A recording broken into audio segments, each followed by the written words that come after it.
Hello guys, welcome back. സമയം വൈകിട്ട് 6 മണിയാവണു. ഞാനും അമ്മയും കുറച്ച് പ്രിപ്പറേഷൻസിലാ. ഇന്ന് കാർത്തികയല്ലേ, അപ്പൊ അതിന്റെ കുറച്ച് തിരക്കിലാണ്. ചേച്ചിക്ക് ഡ്യൂട്ടി ഉള്ളതുകൊണ്ട് അവള് പോയിട്ട് ഇനിയും എത്തിയിട്ടില്ല. അപ്പൊ ഞാനാണ് ഇവിടുത്തെ മെയിൻ. ഇരുട്ടാവുമ്പോഴേക്കും എല്ലാം ഒന്ന് സെറ്റ് ചെയ്യണം. അമ്മയാണ് ഇതിന്റെ കോർഡിനേറ്റർ. അപ്പൊ അമ്മ എല്ലാം സെറ്റ് ചെയ്ത് തരും. ഞാൻ അതെല്ലാം കൊണ്ടുവച്ച് എണ്ണ ഒഴിക്കും. അതാണ് എന്റെ പണി. ഇപ്പൊ ഓൾമോസ്റ്റ് എല്ലാം തീരാറായി. ഇനി ഇതെല്ലാം വെച്ച് ഒന്ന് കത്തിച്ചാൽ മാത്രം മതി. അങ്ങനെ കുറച്ചു നേരത്തിന് ശേഷം നമ്മൾ ഇതെല്ലാം സെറ്റ് ചെയ്ത് കഴിഞ്ഞു. അപ്പോഴേക്കും അമ്മ ഇതാ തീ കൊടുക്കാൻ റെഡിയായി നിൽക്കുന്നുണ്ട്. അങ്ങനെ അമ്മ തീ കൊടുത്താൻ തുടങ്ങി. എന്റെ ഡിസൈൻ ശരിയല്ലാന്ന് പറഞ്ഞ് ഇപ്പൊ അമ്മ എന്നെ സെന്ററിൽ എന്തോ ഒരു പുതിയ ഡിസൈൻ ഉണ്ടാക്കി തീ കൊടുത്തോണ്ടിരിക്കുകയാണ്. കുറച്ച് കഴിഞ്ഞപ്പോൾ അച്ഛനും കൂടി. ഇനി എന്തായാലും ഇവർ രണ്ടുപേരുടെ കൂടെ ഞാനും ഒന്ന് കൂടട്ടെ. അങ്ങനെ ഞങ്ങൾ മൂന്നുപേരും കൂടെ പെട്ടെന്ന് തന്നെ പരിപാടി തീർത്തു. ഇനി ഫൈനൽ ഔട്ട് ഒന്ന് വീഡിയോ എടുക്കാന്ന് വിചാരിച്ചപ്പോ അച്ഛൻ എന്താ അകത്ത് പോയി ലൈറ്റ് ഇടുന്നു.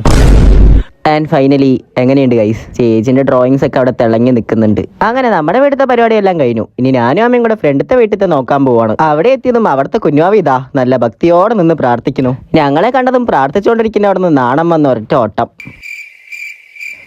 കുറച്ചു നേരത്തിന് ശേഷം ബായ് പറഞ്ഞ് ഞങ്ങൾ ഇറങ്ങി. നോക്കുമ്പോൾ ഇതാ ഞങ്ങളെ നോക്കിയും പ്രാർത്ഥിക്കുന്നു. എന്തായാലും ആള് നല്ല ഭക്തി മൂഡിലാണ്. അപ്പൊ വീഡിയോ ഇത്രേ ഉള്ളൂ. ബൈ ഗൈസ്, അടുത്ത വീഡിയോ ഇട്ട് വരാം.